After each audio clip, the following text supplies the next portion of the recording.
Welcome to Money on Tap.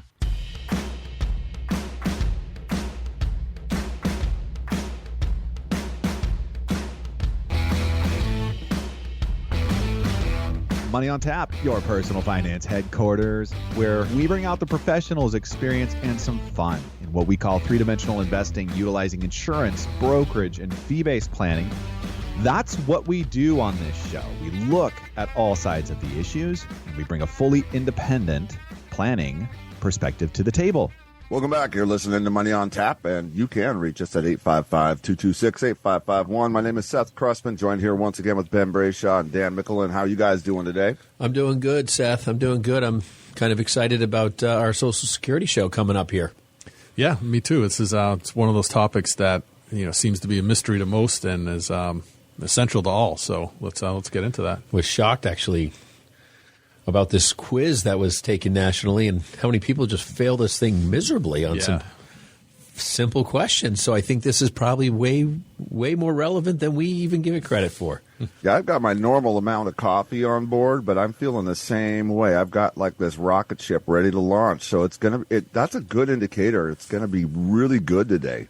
Yeah, Social Security, fact or fiction, right? I mean, that's what we've got in front of us, and I'm excited about this show. I think there's a lot. I mean, whether you're like really early pre-retirement, kind of thing, to saying, hey, Social Security is not in my wheelhouse just yet. Actually, I think this is going to do some real good for planning and awareness, because we're talking about things that are 10 or 15 years out and the changes that are going to happen inside our world. So I'm taking Seth's thunder. So sorry, Seth. Hey. Take it away, man. Yeah, we've got a heck of a show here ahead of you guys. If you guys are new to Money on Tap, welcome aboard. We are all three of us financial planners with Brayshaw Financial Group. I do remember the name of our company and where we show up every day, folks, believe it or not. So that's what we do. And we have a lot of fun here on this show. We call it three-dimensional investing. It's just a part of our practice that we have an opportunity to bring to you. And, do we have a goal? Yeah. We do. We want to raise the temperature of the room here with you today. We've got some challenges for you, not only to increase your knowledge about Social Security, which guess what? Every single one of you will pay attention to at one point in time or another in your life and appreciate that. So we're going to get into that today, but as well, I want to challenge you. If you are a new Money on Tapper, right? This is your first time here. We've got a podcast for you. If you're on the radio listening to us, we've got a podcast for you. Go to iHeartRadio. Download the app. If you've got an iPhone, guess what? You've got iTunes. Get it, right? Get a couple of shows under your belt so that you can start to educate yourself what it's going to take to be successful in your retirement, successful in your investing, all right? And let's start to lay a foundation for you. And you know what? If you're like, hey, this is stuff I've already got under my belt and I feel good about it, then awesome. Go grab another show. Who's got 250 some on shows here for you that we've done for you to start to really work through some concepts here and have some fun doing it at the same time. And with that, we're going to go ahead and drop into Money in the News.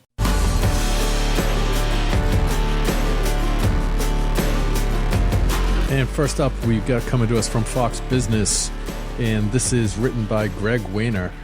Hampton Trailer Park home under contract for $3.75 million.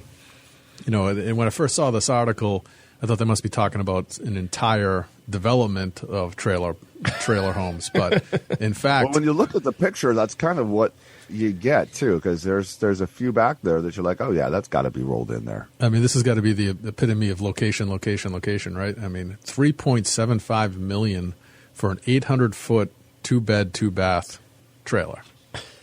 Absolutely incredible. This is in Montauk. It's oceanfront, of course. Like I said, back to the location issue there, right? And they say it's listed. The listing had it near places like Camp Hero State Park, the Montauk Lighthouse, and they claim to have some of the best striped bass surf fishing in the U.S. But all those things included for 800 square feet, 3.75 seems a little steep. I think it's interesting. I mean, the striped bass makes sense, but the surfing, I'm sure if you're affording a $3.75 million trailer, you're probably not living the trailer life of a surfer. I mean, it's funny that they make that point, though. Yeah, I mean, I'm guessing so. But they talked to the buyer, and this was actually a private sale. It wasn't listed, but this gentleman, or I'm presuming that, I don't know, this buyer was, specifically looking for an oceanfront trailer. I mean, that's literally what they were looking for, and they were willing to pay, apparently. I mean, they negotiated it down. I'm proud of them. I mean, from $4 million. I mean, they really got a bargain on that thing. Yeah. It took 6 months to motivate this trailer owner out of their property. I mean, 800 square feet. Yeah, you're going to offer me more than like $500,000. I'm walking out. Yeah, this guy can really hold with my clothes on my back, because they would have got me a lot cheaper than that. Well, I don't know about you, but for some reason, when I start reading through this and the numbers come up, I've got Dr. Evil putting his pinky up to his, the corner of his mouth and giggling and saying, $1 million. It just seems ridiculous. It is so out of sight, and it's just not my world. I guess I've never really been in Montauk. Those of you that have, you probably are just saying, oh, yeah. That's just what it is. Now I feel like I need to take a vacation to figure out what in the world's going on in some of these real estate places. You couldn't afford the vacation. Yeah. I mean, believe it or not, this real estate agent also sold, this is the all-time record, but he'd sold 2 other trailers for $1.85 and $1.6. So I guess it's not that outlandish, but no, it's crazy. It's just straight crazy. Double. It's still more than double. $1.5 million for a trailer? I mean, if you put it anywhere, I'm not paying that. Trailer parks are big business, folks. I don't know about you guys, but it's a really solid business model out there for people looking to be involved in commercial real estate, and it's no joke. But that one right there clearly lost my calling. I mean, a couple million for a couple hundred units, maybe, right? But this is 1 800-foot trailer. I mean, that's just I don't know. I mean, there's just there's a lot. All right. Jeff Bezos, Joe Soros, Mark Cuban, Ray Dalio, folks, have some headlines here for you. What do they got in common? Yeah, they're making a big bet on the industry. This industry for you. Got to thank you, Yahoo Finance, for putting this out in front of us. Caleb Naismith. So they are putting up some huge numbers in the medical industry. And that might just make sense right out of the gate that you're just like, oh, well, of course they are. I mean, everybody's getting into the medical industry. But the way that they're doing it is very interesting. For one, George Soros, he has this Soros Fund Managed Holdings 13F was recently released. The company tops the list of its biggest holding in this is $325 million worth of this Horizon Therapeutics PLC. It does have a ticker and trades on the NASDAQ, but that makes up 5.54% of his portfolio. Those are huge numbers, and previously really nobody knew about that. Yeah, they're in the biotech world, and they're developing cures for rheumatic diseases. And, it's incredible that you put 5% of his portfolio in this company from, zero beforehand. So, these are large numbers, and these hedge funds are kind of mind-boggling as a time to look at the vast wealth included. But to take a almost 6% stake in any individual holding, make no light of that. That's a significant move. Yeah, I think healthcare obviously is a play that we see as a longevity play, and Cuban obviously sees this as a longevity play. They even claim that this might be the legacy he wants to leave, and it has to do with the baby boomers. I mean, the baby boomers are retiring at an astronomical rate. I don't think anyone really has the ability to quantify what that demographic is going to do to our society and community as a whole. But everyone knows that the healthcare needs of the 40 million that have retired and the 80 more that are coming, 80 million more people retiring over the next 20 years, which is north of 35% of our current population, close to 40. That's a whole heck of a lot of health care.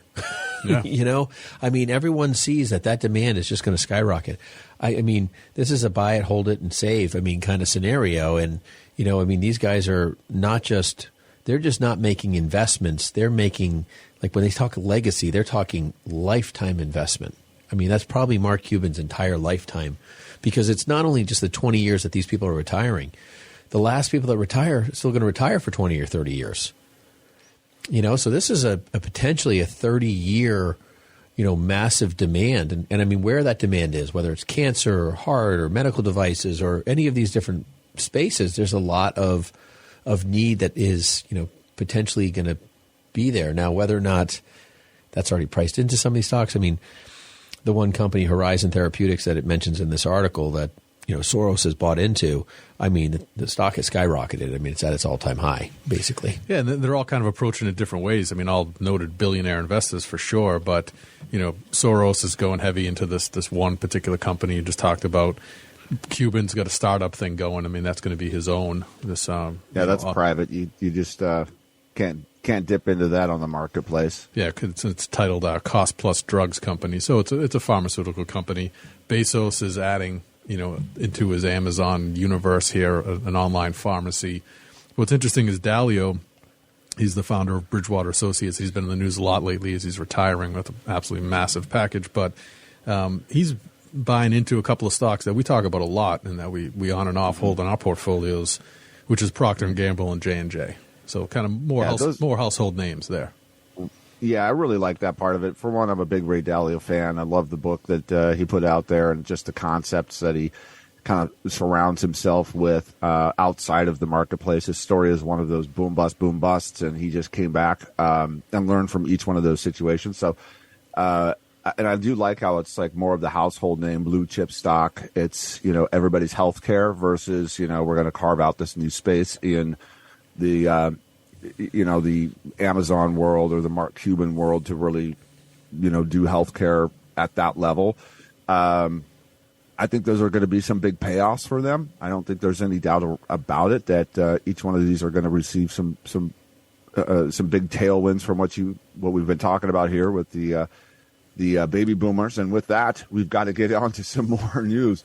We have got so much in the chute here for you today, but before that, we've got the housing market that posted its biggest drop since 2008, but still up. So 2008 was a while ago. Now that I'm starting to think back, right? It used to seem like it was just the other day, but now it's really starting to feel like it was a little while ago that 2008 had that ripple through, a little more than a ripple, but it had, just one of the most significant events in all of our recent history. Well, what do those numbers look like? So the total value of U.S. homes declined by $2.3 trillion in the second half of 2022, and that was about a 4.9%. Let's just call it a 5% dip from the record high of $47.7 trillion. Represents one of the largest drops since the Great Recession. Thank you, Jacob Cohen, for bringing this to us.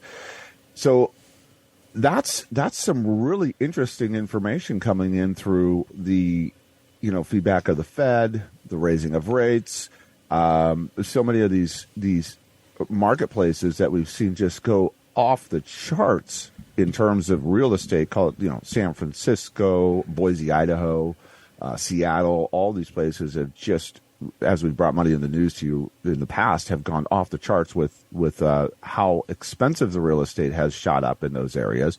And to see a pullback is just kind of one of those things that we say, well, there's a new form of the supply and demand. What are the push pulls behind the scenes there happening? And it's a healthy thing as far as I can say.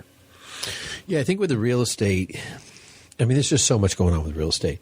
And from a visual perspective, think of a kind of a mountain climb over last year. It was higher than the year before, but as it approached the mid-year point, it really peaked. I mean, it peaked, and then it came way down. So that's that big drop that they're talking about. But from December to December, year over year, it was up 6.5%. So, I mean, statistically still growing, but we saw a massive spike that was just kind of overwhelming, that almost any price you could ask for a home would be asked, and it would be and appear reasonable. Hence the previous article of the trailer park, which doubled in value from the last two trailer park sales. Still can't believe that.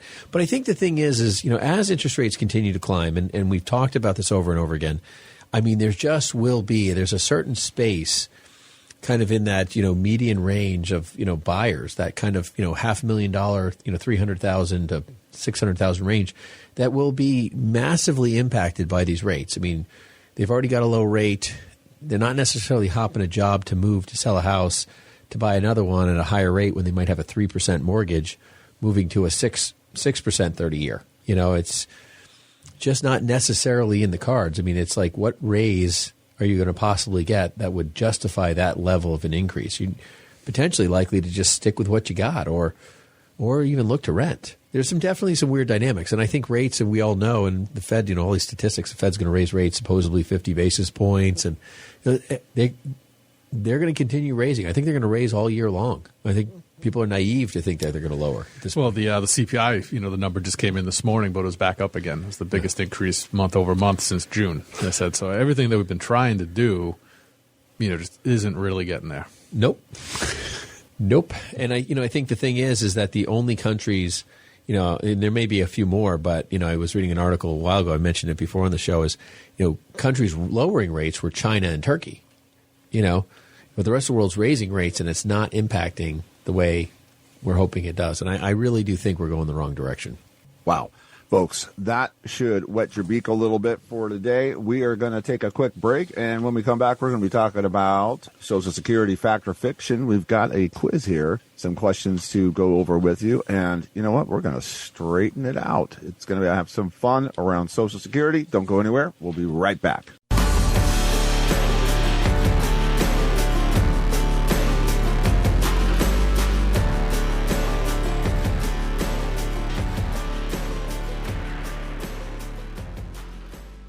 Folks, it is so much fun for us to bring you Money on Tap. My name's Seth Krusman, and I am one of the hosts here at Money on Tap. I'm also a financial planner. That's what we do. That's what Ben and I do. And the fun part is we get to have this radio show. We talk about important things that we think you need to listen to and be aware of to help raise the bar as far as your financial literacy. It's a big part of what we're trying to do here. The other thing that we're doing here as well, as financial planners, we are welcoming you to come and call us and to join us at Brayshaw Financial Group. Experience what complete wealth management looks like. Let's take a look at all sides of the issue, get a three-dimensional perspective, and put a plan around your next step. It's so critical. And so many people just leave this part out, and then they find out later, if I only would have known. Hey, don't let that be your story. Give us a call at 855-226-8551 or info@yourmoneyontap.com. If you have $250,000 of investable assets today, our plan is free to you. We think it's important for you to know the facts and have a playbook so you can have a successful retirement. Give us a call at 855-226-8551. Thanks for listening. We appreciate you listening to Money on Tap with Ben, Seth, and Dan. You can contact us at 855-226-8551 or email us at info@yourmoneyontap.com. And now, more of this week's program.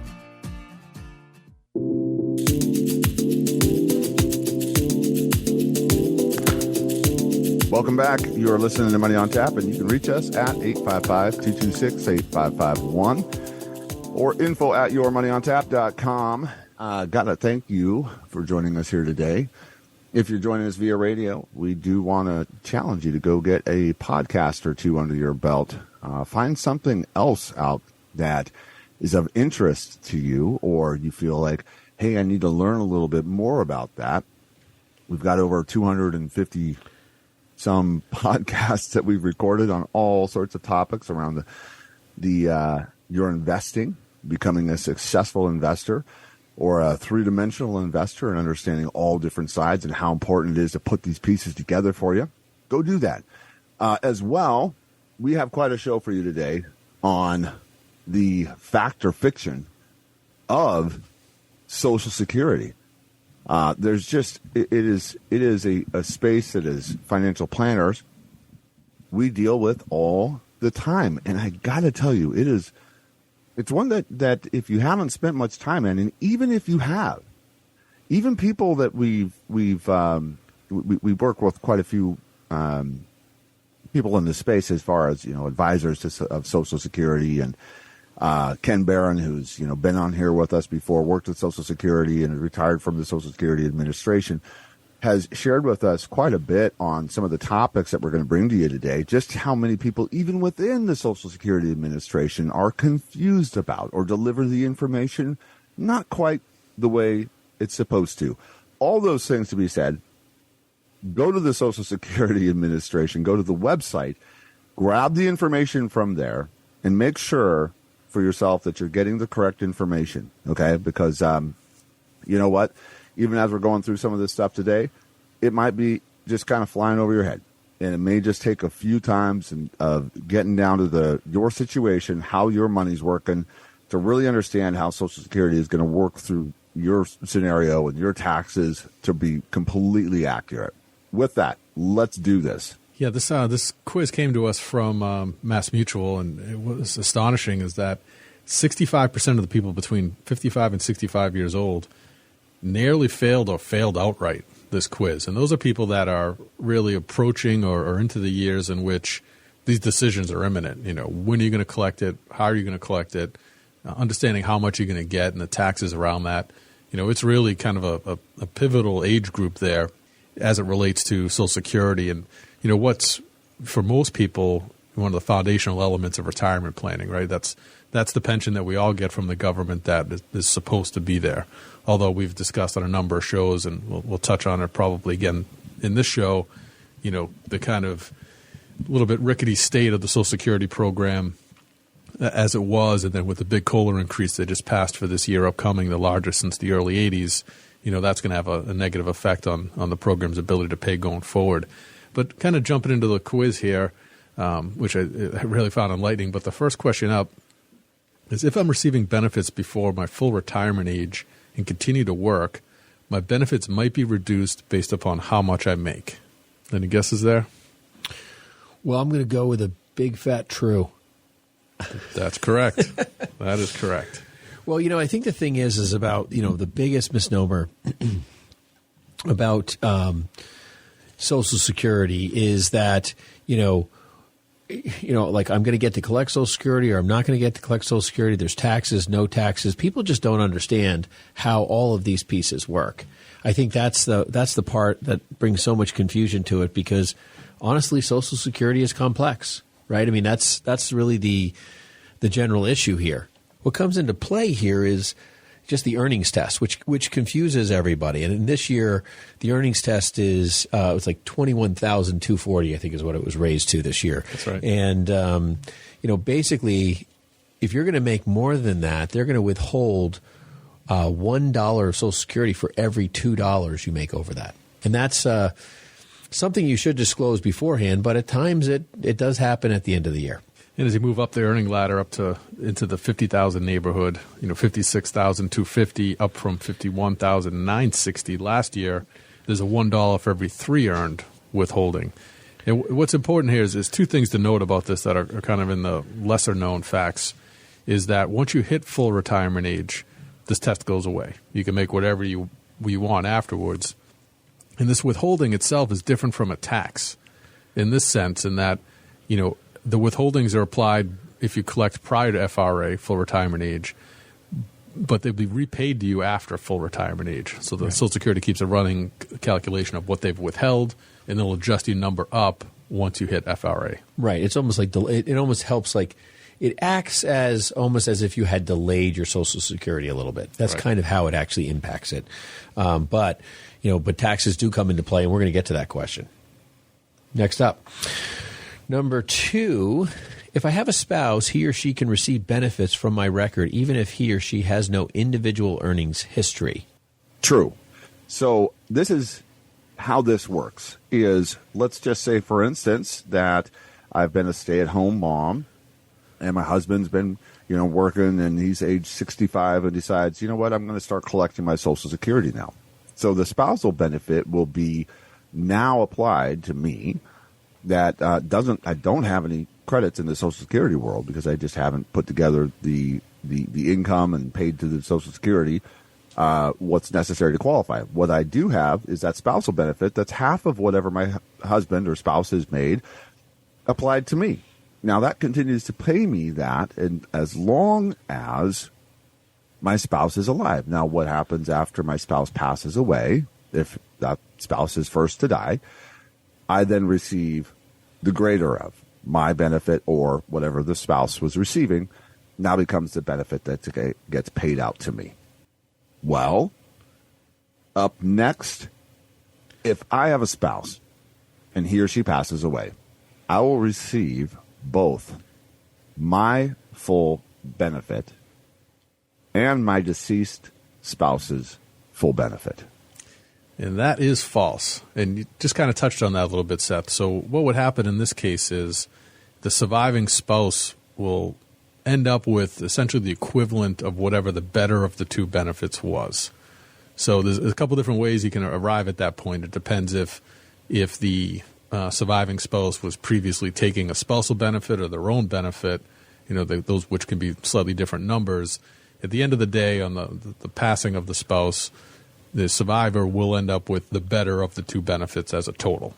And that will be the Social Security income going forward. Yeah, I think the thing that confuses everybody, and I'm probably going to confuse everybody just opening my mouth and saying this, is that, if the husband passes away and he's getting, $2,000 a month, and the wife was collecting $1,200, when he passes away, she still gets her $1,200. She gets the difference between his $2,000 and her $1,200 as an additional benefit from him, which equals his $2,000. So her $1,200 plus the $800 difference equals that $2,000.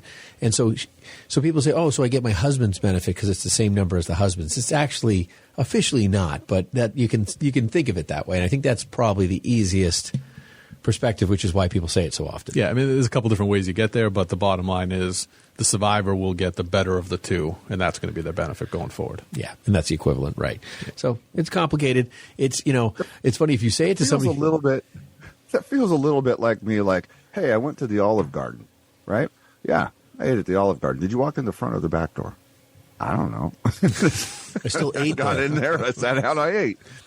Yeah, I know. If you speak to somebody in Social Security about this, they'll correct you every time. Yeah. I mean, it's like, so understand they're going to go into the dissertation of how this actually functions. And so for simplistic reasons, just you're going to get the higher of the two benefits as your total Social Security distribution and not any portion of both. I was talking to a client just last week, or maybe it was a week before, and her husband had passed away about a month ago. And she was surprised to have learned that she was going to lose one of the Social Security amounts. She's like, I didn't get the whole Social Security amount. So went through that educational piece, and she was highly surprised, so... Yeah, if you're both collecting, at that point, there's going to be a reduction in monthly household income. There's no doubt about it. That's going to be a factor. That's where planning comes in. All of these things, the Social Security is such a integral part of planning, and it's something that people ignore pretty regularly. Yeah, and with that, there's more to plan and more to learn. If you're listening to Money on Tap, you can reach us at 855-226-8551 or info@yourmoneyontap.com. Today we're talking about fact or fiction in Social Security. And we've got a quiz here. Thank you very much, Mass Mutual, for putting together some data for us on this. And very interesting how people, what they think the truth is around Social Security. And there's Social Security is not, it's simple and it isn't, right? It's there. You get to a certain age, and you can opt in to start collecting Social Security based off of, whatever you paid into it. Okay? After that, it gets pretty in the weeds, and not a whole lot of people really know much about this. And to us, it's like, we get it, right? It can be a bit of a snooze fest when you start talking about a pension or, guarantee to pay. Or maybe not. Maybe you're like, you're ready to start talking about, money being available, not available down the road, and whether there's the debate around Social Security. Well, how the Social Security system works is it is not the most simple thing in the world, folks. So we're good. We bear with us, and we understand. We understand if you're in that place where you're like, oh my gosh, how in the world am I supposed to do this? That's a good place for you to be just tapping in here with us today and learning as much as you can. And even then, we're telling you, go to Social Security. start gathering information. Call them. Schedule an appointment with them. We've got seminars available for you to join us. Don't just make this the end-all be-all of your education around this, right? We're jumping in on some stuff that we're having fun with it. But give us a call, 855-226-8551. Reach out to us at an email, info@yourmoneyontap. Grab us on Facebook. I mean, there's just so many places where we can connect and continue to have this conversation with you folks. So here we go. Yeah, this is a good one here. This is one that I've heard debated, quite vigorously at a couple different times. But question number 4, the money that comes out of my paycheck for Social Security goes into a specific account for me and remains there earning interest until I begin to receive Social Security benefits. That's a big negative, Dan. That is as false as it comes.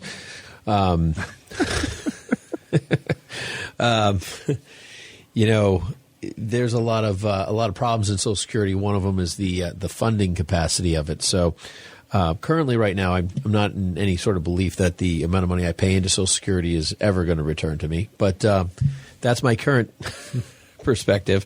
I think the ideal scenario would be that's what would be happening, right? That was kind of the government's hope and dreams. And unfortunately, the population of the U.S. is aging because we have such a low birth rate comparatively over the last 50, 60 years for various reasons.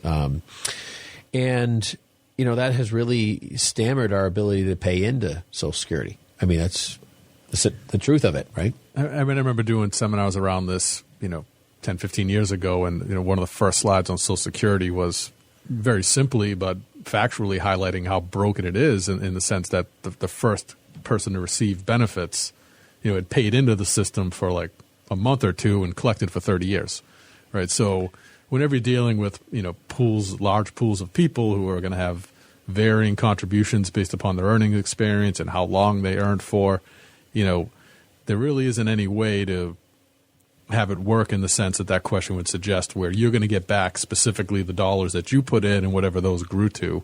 Although I think that's a fantastic idea if we can get there, but the way that the pension system gets used, the Social Security system gets used in this country, it's hard to see that being an outcome.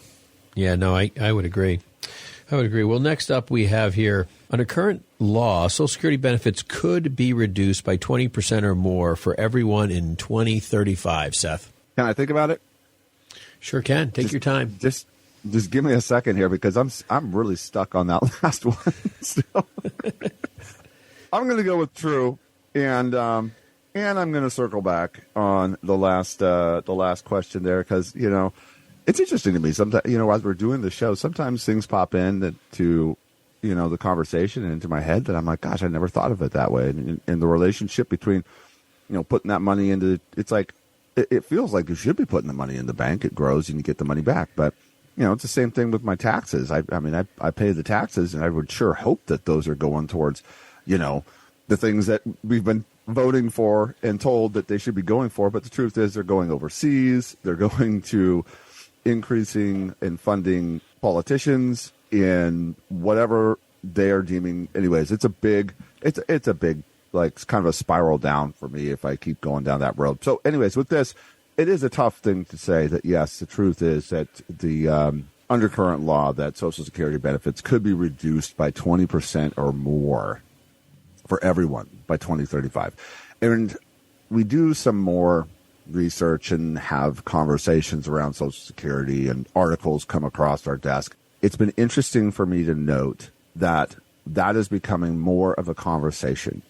And it was even just a couple of years ago, it wasn't, it was a hot topic kind of a thing, people would throw it out there, but it wasn't like it was reality. Now it's like the way that the tone and the language around this is starting to take more of that shape of this is how this is going to start to work.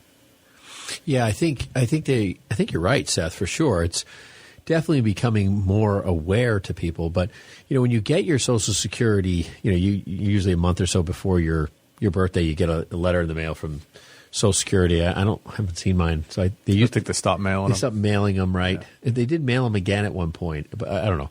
But on the very first page, on the right-hand side. So confusing. I know. I start and stop. On the right-hand side, on the bottom right, it was like the second paragraph down. So it's like the bottom right corner of the page. It would say, Social Security will run out of benefits in 2034. It would say, there would be no more claims paying ability of the United States government. Who knows what's going to be there? And that's where, they say we expect this number to be reduced to about 77% of the benefit base. That's a big problem. I think the thing is that they're also failing to acknowledge that we have all these people that are going to be retiring over the next 20 years that are going to be demanding on Social Security way beyond what the demand is today. I mean, we're not even calculating in some of those concerns, I don't believe. And you're right, Seth, it is becoming something that's more aware to people because, it's like, wow, it's a topic of conversation and we're like a decade away. And the government just did an 8.7% increase in benefits on Social Security, which means that they're going to be paying out even more than they were expecting to pay out. One of the largest increases out there. And guess what? Now that's shortened that time period. And I don't know if that's 2033 now or 2030. I have no idea. Yeah, I mean, it's problematic in the very obvious way. There's more going out than's coming in. I mean, it's as simple as that. So that at some point, that's a household budgeting problem. Yes, it is. Yes, it is.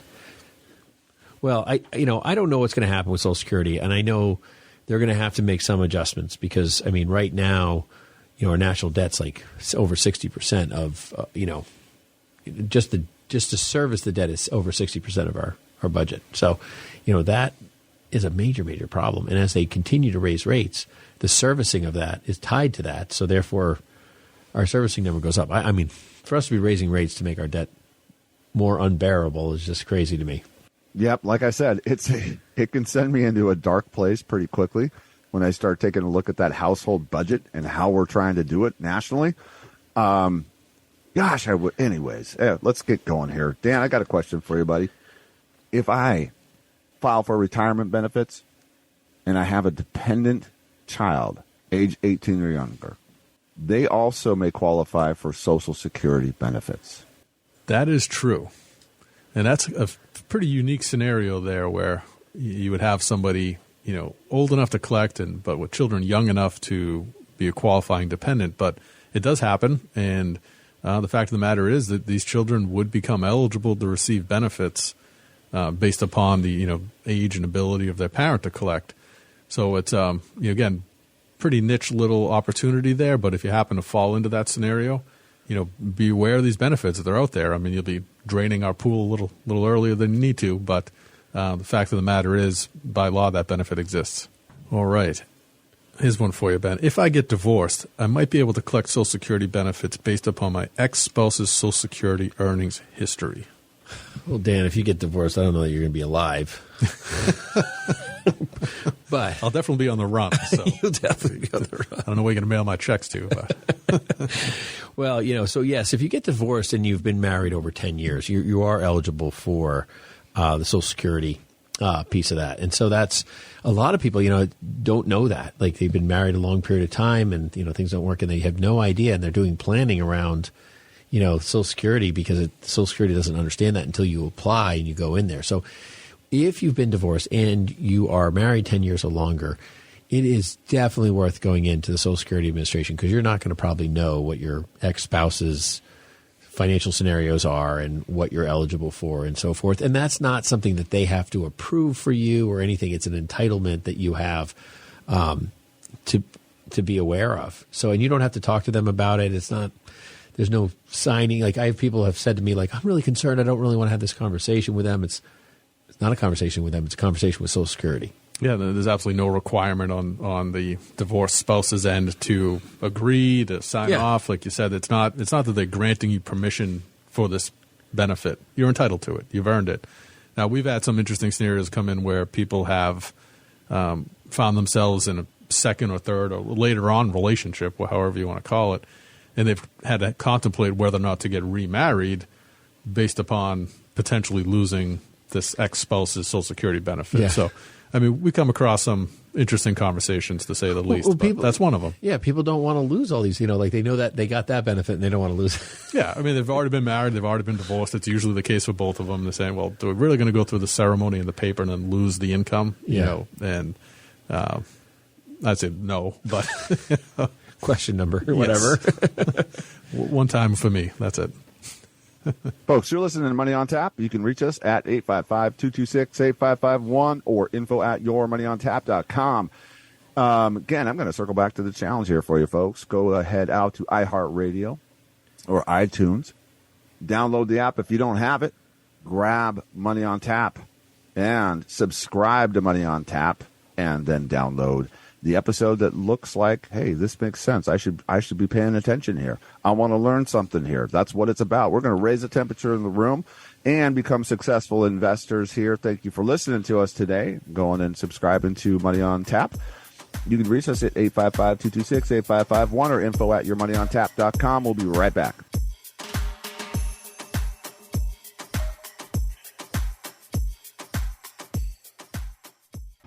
For a number of our listeners, they have a lot of questions, and you might be one of them. Today, we're just offering what we call Zoominars, webinars over Zoom meeting rooms, where we have top experts, Social Security, estate planning, and financial planning experts for you to speak with, do a private consultation that way today. We're also having webinar-based Zoominars where we're going to have multiple groups where you can be part of that and enjoy that as well. Give us a call at 855-226-8551 or email us at info@yourmoneyontap.com to schedule your Zoominar. And now, here's our Cliff Notes edition of Money on Tap. One of the most frequent names in the news these days has got to be DeSantis, the governor down in Florida. And, for a while he's had this kind of ongoing running dispute with Disney about their level of wokeness and where they stand. But one of the things that's anticipated is some pretty significant layoffs. So it looks like there's going to be, big changes to come, hopefully with an eye toward some better performance for its investors. Yeah, the political battle part was where I really see lines getting crossed here and the water getting really muddy. There's the legislation in Florida. That's the bill that got put through, the Don't Say Gay law is what they wound up calling it. And it's the parental rights and education law that put restrictions in the classroom of sexual orientation and gender identity.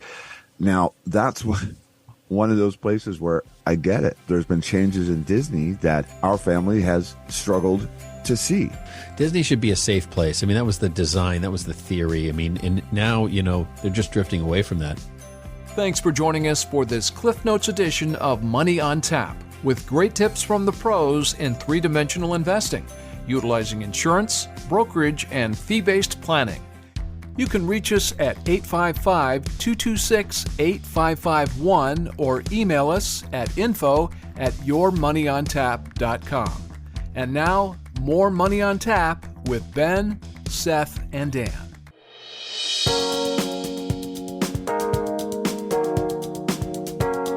Welcome back. You're listening to Money on Tap. You can reach us at 855-226-8551 or info@yourmoneyontap.com. And again, so good to have you aboard. We're talking about the fact or fiction of Social Security today and having some fun with this quiz. Without further ado, Ben Brayshaw, go for it. All right, Seth, this question's for you, bud. Bring this home. So, under current Social Security law, full retirement age is 65 no matter when you were born. Well, I want to say true, right? Because it at one point in time was. However, no, that is not the case anymore. The way that it works is this. Previously, if you were born from 1937 or before, it was age 65. So that was the true part, if that was you. And then after that, 1938, it went to 65 in 2 months. 1939, 65 in 4 months. So on and so forth until we get to 1943 to 1954, and then it's 66. And then 66 in 2 months and 4 months and 6 months and so on and so forth. And as of now, 1960 or later, it's 67. Will that stay or remain the same? My money's on no. But, you know what? You're certainly welcome to another opinion. I think there's got to be something done to preserve this drain, right? So kicking back that age is, I think, a very likely outcome. Yeah, I think the retire at 62 scenario is out the window. I think that's going to become the 65 or something like that. I think all that stuff's coming down the road. They got to find a way to limit the exposure to potential claimers. I think taxes are going to be a huge way of doing it too. I think taxes. I think it's coming in a lot of different forms. Yeah, no doubt. Absolutely. Dan, Social Security retirement benefits are subject to income tax, just like withdrawals from a traditional IRA account. And that is false. All right, so there is a couple of differences here.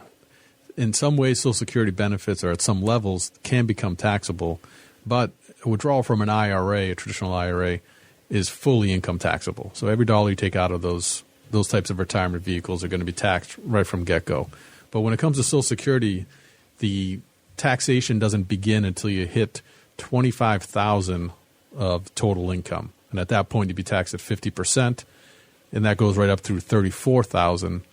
And from $34,000 and beyond, as an individual, you'd be taxed, or 85% of your benefits become taxable. Yeah, I think this is like one of those things, right? Like, it's the answer is false, but there is some truth to it, and I think that's the problem, because a lot of people are just really like, well, hey, how do I keep my Social Security taxes from being taxed and so forth? So people do all sorts of things. They create write-offs. They do, especially people who are consultants. They create retirement plans. They try to get their income down so that they can avoid that 85% tax. And this is totally different than, just basically the withholding of just making a little bit too much. This is you're making way over the number, and it's going to be factored in. And that factor for married filing jointly is between 32 and 44. You're going to be taxed at 50%, and over $44,000 of income, you're taxed at 85% of your Social Security benefit. Yeah, that's not small. I mean, you're looking at losing, depending on how much you're over the 44 and what you're collecting on Social Security, you're somewhere between 12 and 22% tax bracket, well into maybe 24%, depending on how much you're really making on the side between you and your wife. And this isn't just like wages. It's self-employment, it's interest, it's dividends, it's any taxable income that has to be reported on your tax return. So it's not like it's just the consulting job or W-2 working at Starbucks in retirement just to keep yourself busy or being a greeter. This is every ounce of your income. And I think it's important to note here for people that that we do planning work for these days. I mean, one of the things that always comes up, or two of the things that we always bring up, is Roth IRAs and potential income sources out of vehicles like life insurance that are not reportable income tax or reportable income for tax purposes. So when you're looking at a very extreme likelihood of a reduced benefit, raised taxes, and potentially later on exposure of more of your Social Security income, whatever you're lucky to get, exposed to taxation, seeding early and developing early these potential tax-free buckets of income is just a critical piece, because we'll get all the politics out of the way. That money's going to come to you free and clear. All right, next up for you, Ben, and this is one of your favorites, I'm sure, here. But I must be a U.S. citizen to collect Social Security retirement benefits. I just want to drop this mic right now. This might be one way to cut down the exposure, right? Yeah, this is false, and this is what we should be doing. I mean, if you're not a citizen, I don't believe you should be collecting benefits from our government that way. I mean, it just doesn't make any sense. I mean, the whole point of being a citizen is we're in community together. Like, I just feel like we shouldn't be paying out benefits that are running out of money to people who aren't citizens of the United States. I mean, I think that's the first item to help push that ladder past 2034. It's a fair perspective. I could tell you, I don't feel like giving up 20% of my potential benefit for that cause. That's for sure. Well, thanks, Dan. Then also, I mean, here's a fair debate around it: is should they be paying in? If they're not going to receive, then should they pay in? Well, I would say yes, because they're earning those wages inside our country. I mean, it's It's part of the taxation of a scenario. But you're not a citizen to benefit from that. You're benefiting from being part of our society. Like if I went to another country, or hey, I mean, Seth, we had just because I have it sitting here, and just because it's here, there was a Money for article in the news about how athletes travel, right? They travel to different states and they have to pay taxes in those states for having played the game in the States, talking about the Super Bowl, right? And, there's a problem with that. Like there's all of those taxes that we paid at the places where we make our money. We already practiced this story, but you're not going to receive benefits from the state you played the game in, right? Yeah, I mean, for anybody who's here through various means of immigration, I mean, if the goal is to be here long term enough to actually retire here and collect Social Security benefits through the remainder of your life, be a citizen. Become a citizen. Be a citizen. Yeah. Why not? It doesn't make any sense not to. And if you're not qualified to be a citizen, or you don't go through the process as rigorous as it is, then you're not going to get the benefit. I mean, and the truth of it is, the answer is probably in a lot of these scenarios because they're collecting benefits overseas as well. Yeah, I know that's true. It's not like I'm going to move to another country and expect to start collecting on their benefit system. It just doesn't make any sense. So I think the fact that exists, Seth, is an issue. Well, it's an interesting dilemma, and certainly one that maybe there's an opportunity there. We should take a look at the landscape and see what we should be looking at. Folks, you're listening to Money on Tap. You can reach us at 855-226-8551 or info@yourmoneyontap.com. Folks, if you are joining us via radio, first time here, welcome. We're glad that you've stuck around and that we've had a chance to really highlight some of the things around Social Security, big conversations, and ones that you should continue to have them with people that are qualified, right? Also want to just take a moment to challenge you to ask, what else out there do you need to start to add to your arsenal or your understanding around being a successful investor? How do you do that? You grab a Money on Tap podcast, go to iHeartRadio, go to iTunes, go to any of the venues out there, download Money on Tap and subscribe. And that's how it's done. It's that simple. You go on a walk and you turn on Money on Tap. You're in the car, you turn on Money on Tap, and you become the expert in the room at that point. Elevate the conversation, turn up the temperature, and keep it up, folks. We're super proud of you. We love having the conversations with you when you come in the door and start doing the planning work and becoming a successful investor. Yeah, and I hope this show kind of opened up some eyes here in regard to the complexity of the Social Security system. I mean, the fact of the matter is, and for this quiz that got rolled out, they polled 1,500 people who were in the age group to be seriously considering, when and how to turn on the Social Security. And as a collective group, they failed miserably. So this is complicated. This is the kind of stuff that, these decisions are important enough that you really do want to have an expert opinion and speak to an advisor, someone who's knowledgeable in the topic, who can make sure you set yourself up for the best outcome going forward. Because once these decisions are made in terms of activating Social Security, they're very difficult to change. And that's one of the benefits of working here at Brayshaw Financial Group, or working with us when it comes to retirement planning, is that we have an in-house absolute expert.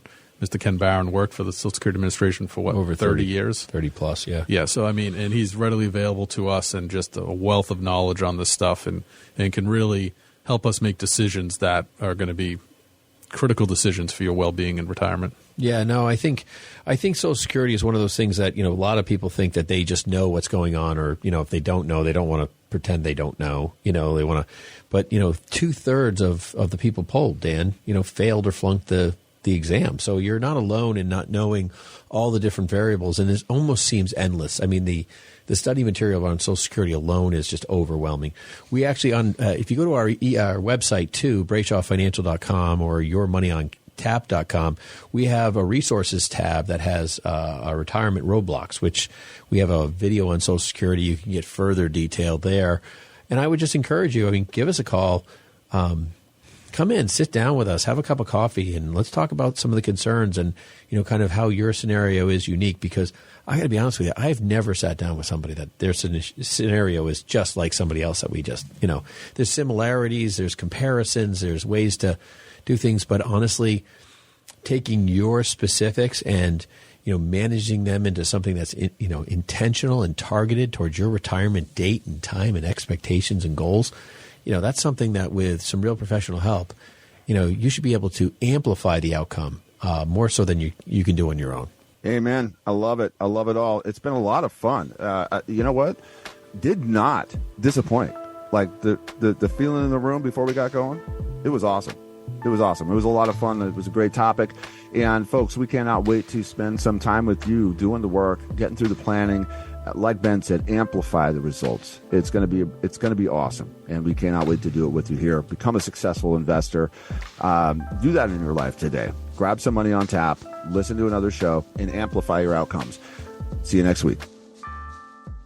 The views expressed are not necessarily the opinion of this radio station and should not be construed directly or indirectly as an offer to buy or sell any securities mentioned herein. Investing is subject to risks, including loss of principal invested. No strategy, product, material, or tool mentioned can assure a profit nor protect against loss. Please note that individual situations can vary. Therefore, the information, products, materials, or tools mentioned should be relied upon when coordinated with individual professional advice. Past performance is not a guarantee of future results. This show may be subsidized in whole or in part by a product sponsor or issuer. Securities and advisory services offered through SagePoint Financial Incorporated, member FINRA SIPC, and a registered investment advisor. All other services offered through Brayshaw Financial Group LLC are independent of SagePoint Financial. SagePoint Financial and Brayshaw Financial Group do not provide tax or legal advice. Main office is located at 116 South River Road, Bedford, New Hampshire, 03110, and can be reached at toll-free